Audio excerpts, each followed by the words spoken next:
Mike Radich here, and I'm now joined on the phone by Legacy FC lightweight and welterweight champion Jorge Patino. George, how are you? I'm fine. How are you doing, guys? Doing good. George, you got a fight coming up November 15th at Legacy FC 25. How's training been going for the fight? I trained very hard. I had too much focus in my hands and my BJJ ground and pound. I'm fine. I'm ready to fight. Mm-hmm. Who exactly is helping you get ready for this fight? And also, have you brought in anybody special to help you for this fight?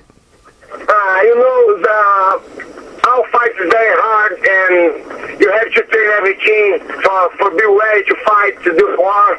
I know my opponent, Diego, is a tough opponent and good challenge for me. He's younger than me, he's strong, he's undefeated, and I'm going to be ready for everything coming soon. I'm ready to do.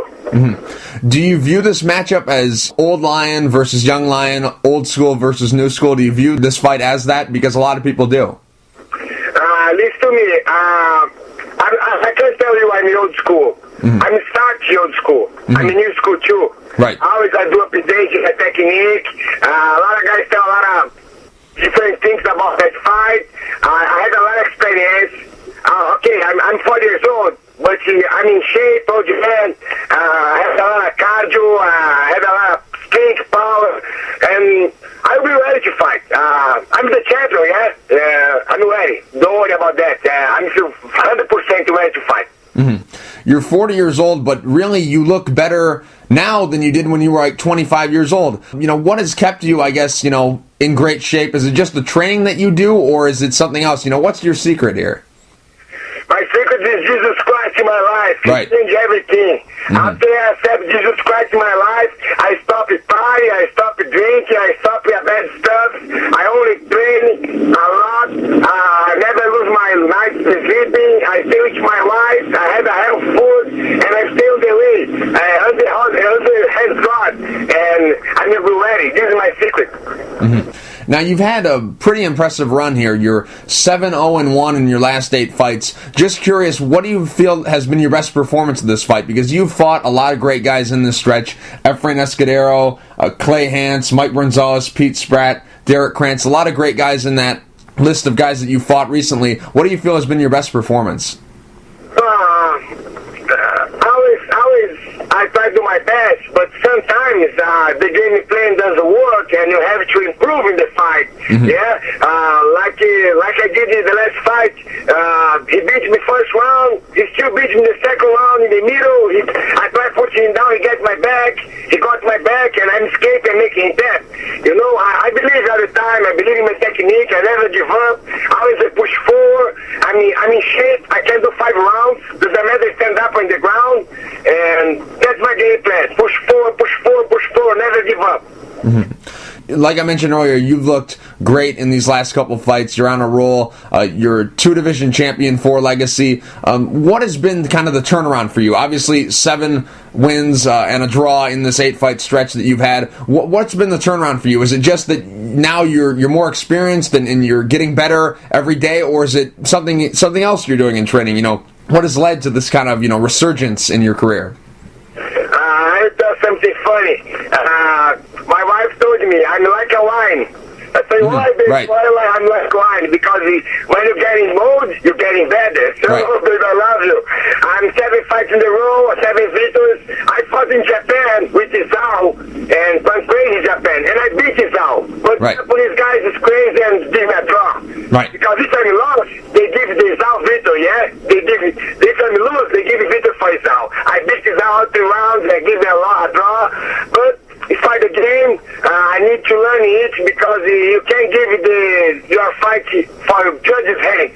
I always have to finish, and that's I have in my hands. That's I have in my mind. I will finish that fight, and second round, I knock you out.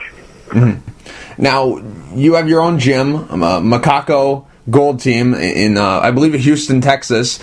Just curious, a lot of the Brazilian guys who come to the United States usually like to settle down in Florida and California. Obviously, there's a lot of Brazilians that are in other areas of this country, but why exactly did you decide to settle in Texas? What was it about Texas that you saw as a place where that's a good place to make your gym? My first city in the United and New Jersey is extremely cold. I went there 2 winters. The second winter, I look my wife and said to her, my love, tomorrow I'll make my bags and I'm leaving to a hot place. And she asked me, where you want to go? I say, I want to go Texas. Texas like Brazil. Hot. I love hot. I want to train in the hot country. And I come into Texas and I meet a lot of different people here. And people is very friendly. People love to fight here. People want to learn MMA. And believe to me, I'm staying here a month. And I feel like my house. Everybody here respects me. Everybody here is nice. Everybody here want to train. And it's a safe area. Texas is huge. I feel great here, and I choose to stay here. 2 years and a half, I'm living in Texas, Sugar Land, and I stay here. This is my second house. Mm-hmm. Just curious, how often do you visit Brazil? I have 2 titles in Brazil. One title is a Predator, lightweight. Right. And the other title is a Max Sports lightweight. When they call me to defend my titles, I go to Brazil. My last fight in Brazil is 3 months ago, and I had a fight in Brazil December 7th for another title belt. Believe to me, I love Brazil, but sometimes I prefer to stay here, in my house, in Texas. United States is very safely, it's calm. I like calm country. My house, I wake up with the birds. In Brazil, we wake up with the horn. Right. They touch the horn, the cars, and they put the happy music so loud. Sometimes I prefer to stay in the United States. Mm-hmm. George, just curious, out of all the title belts you have, obviously the 2 you just mentioned and the legacy belts, just curious, do you have a favorite one? My favorite belts are legacy belts. Mm-hmm. Why? Because my first title belt I got in my career. I love legacy. Legacy is my house, and only God can take my belt. Mm-hmm. Just curious, when will Legacy have you defend the welterweight title? Because last time you defended a belt, it was the lightweight belt, and now this fight coming up on November 15th, you're going to be defending your lightweight belt again. So when do they plan on having you defend the 170 belt? I can't lie to you. I don't know for sure because Nick Maynard, he's my boss, and my boss decided if he call me Macaco, I want to defend the welterweight title in January or February or whatever the month, I will be ready to defend. Yeah, he just come and tell me, Macaco, I want you to fight. I'm ready. I'm 100% ready. Boss, when you want to call me, just let me know, and I will defend my welterweight title. Mm-hmm. Just curious, do you have a preference of what weight you fight at? Do you prefer 170 over 155 or 155 over 170? Do you have a preference at all? This is so fun. It's crazy. Normally, I walk around 185, but when I have to cut you 155, I started my diet like 2 months ago. Mm-hmm. Only vegetables, fruits, a lot of water. Every day I run, I do sauna, then I cut you weight healthy, and I don't feel my body sick. When I have to fight 170, I know the way. I don't need to cut you weight. I just train more 5 times a day, do more aerobic, more cardio condition, and I know the way. I can eat everything. 155 is harder to me because I have to only focus on my diet, the vegetables, fruits, and shakes, and a lot of water, and I love chocolates. I'm addicted for chocolates, and I have to stop eating like 2 months before my fight. Mm-hmm. Any chocolate in particular, M&M's, Hershey bars, Kit Kats, anything like that? What specifically gets to you? I like Twix, Kit Kats, and Lindt. That's my favorite one. If you show me Lindt, I'll give you my wallet. Now, once you're done fighting, will you, have those backstage? Is it something like where you need it, right when you're done fighting, or will you wait a couple days? When exactly will you start eating this candy again? Only after my fight. After the weigh-in, I have to eat healthy, pasta, a lot of carbo, a lot of protein to make my body stronger and full up with all energy. And after fight, when I go celebration my title, then I go with the chocolate, then I go with ice creams, I can do smoothies, shakes, water burgers, and that's it. Right, right. Do you like fast food and soda and all that kind of stuff, or are you one of those kind of guys? Only one day, yeah. Saturday I want to eat a barbecue because I feel the taste in my mouth. I smell barbecue a lot. Around my house has a lot. But Monday I start to do a diet again because December 7 I have another title to fight in Brazil, and I can't lose my focus. I'm in shape, old man, and I know I can't lose weight. I can't lose my time, waste my time. I want to back stronger. Every time the legacy call me to fight, I have to be ready. Because, if you fight and you start to eat everything and stop training to get in shape again, for me, old man, I take like 3-4 months. I can't have that. I want to fight again. Now I know legacy fight champion is busy next year. 2014, every month has a legacy show. And believe to me, I want to fight. Every month, if they call my name, I'm ready to fight. How many fights do you have left on your contract with Legacy? Always my boss do 4 or 5 fights contract. I think that's joined my last one, and he will renew my contract after my victory. Now, a lot of people, since you've been on this streak, a lot of people have been talking about, they love to see you fight in the UFC because you kind of have unfinished business there, because as long as you've been in this sport and as many fights as you had, you've only had one appearance in the UFC, and that was way back in, I believe, the late 90s, UFC 18, I believe it was. I don't have your record in front of me, but I believe it was that card. You fought against Pat Miletich. A lot of people have wanted to see you back in the UFC. Is that a goal for you to make it back to the UFC, or are you happy to stay in Legacy? Because right now you're the king, you're the man for Legacy Fighting Championships. King is my God, Jesus Christ. I fought you one time in only UFC, which Pat is the champion. I'm really fan. Pat is a nice guy. Always I see him and respect each other. You have a good time together.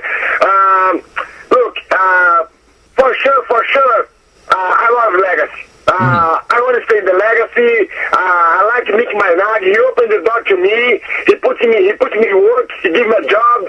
And always, when I call him, say, boss, I need to eat. He always give it to me.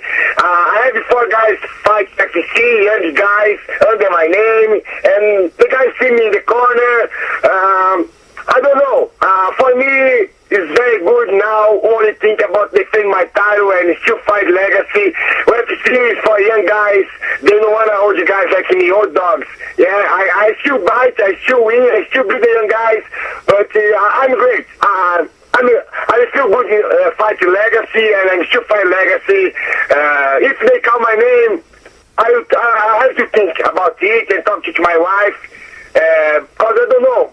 For sure, if they just, let's see how you. I don't know if I want to go. I'm still good in Legacy. One thing I've always been curious about, George, is after you fought Pete Spratt, Frank Trigg came into the cage and interviewed you after that fight. And after the interview, he whispered something in your ear, and I've always been curious about what he said to you. What exactly did he say that night? Excuse me, who is Frank Trigg? Frank Trigg was the interview. I know.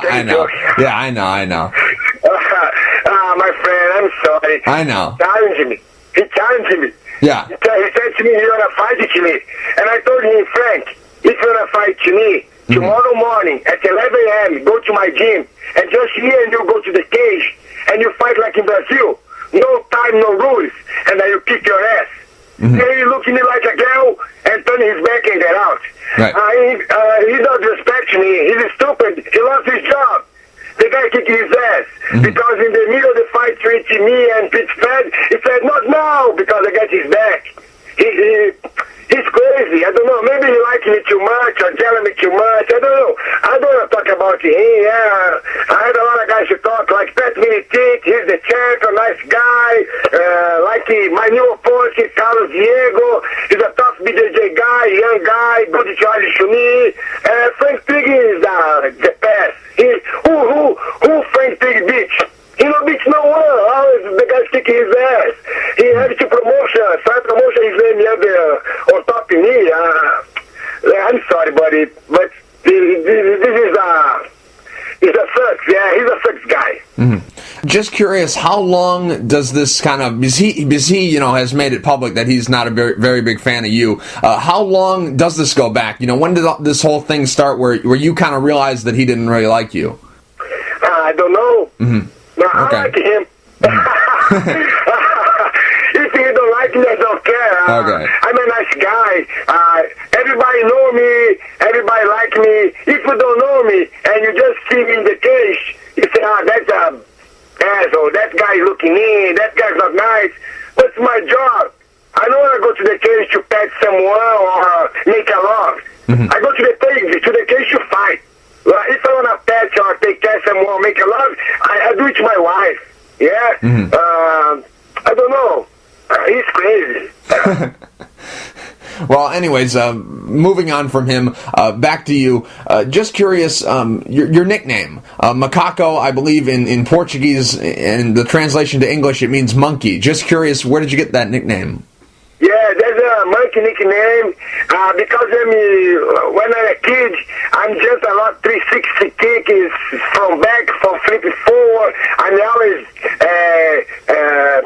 go up to the trees, climb into the trees and jump.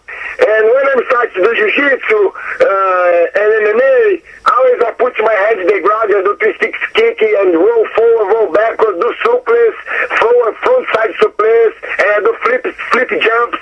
And the guy said, you look like a macaco because I'm short and strong. And they said to me, you're a macaco, and look like a monkey. And that's my nickname, Monkey. I'm just curious, every time I hear somebody talk about you or somebody, bring you up in conversation, they always say Macaco. They never say George. They never say Jorge Patino. Just curious, why do they do that? Do you not go by George? Like, your friends not call you that? They call you Macaco? I've always been curious about that. You believe that? My mom called Macaco. My mom called Macaco. My mom say, Macaco, come here. When she called my name, like Jorge Patino, she's bad. She wanna fight to me. Only one time in my life, my mom called my name. I'm young, and she vacation with my daddy to one place. He stay outside the house 1 week, and I got the car, and I crashed the car. And they don't give the car to me. I started the car, and I crashed the car, and my mom's car. Then when she back, she saw the car, and I'm in school. When I back to the home, then she said, Jorge Luis Patino, come here. I said, my mom will kill me now. Because she called Macaco. That nickname born maybe I'm 12 years old in the beach.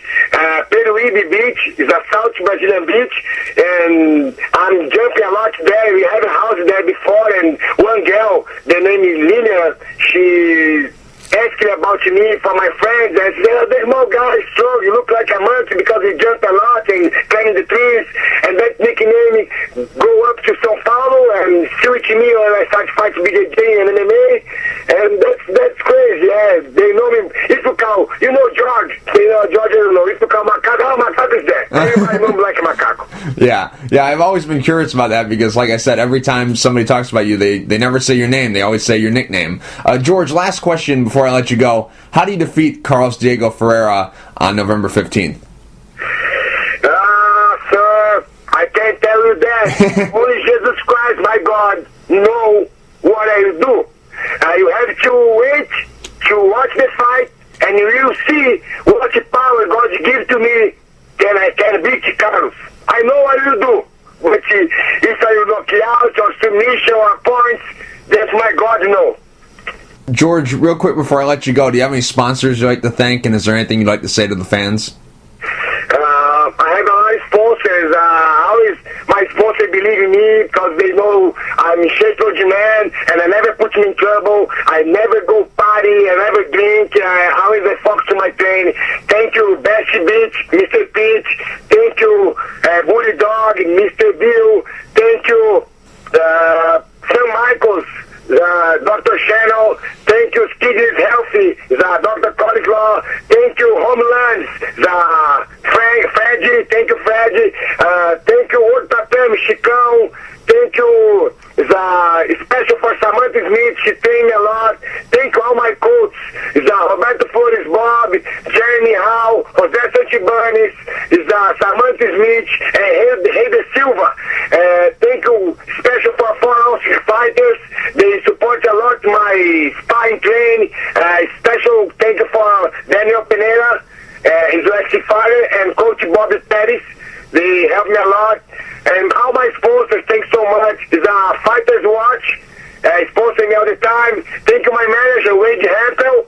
And thank you, Jesus Christ, my God, to give to me this opportunity, then show again my job and make me healthy and give to me the power to do a good show for my fans. George, thank you for taking the time to talk. I really appreciate it. Good luck November 15th at Legacy FC 25 against Carlos Diego Ferreira. Thank you so much, my friends. I really appreciate it. It's my pleasure. Always you want to talk to me, just come. You have my cell phone. I will be ready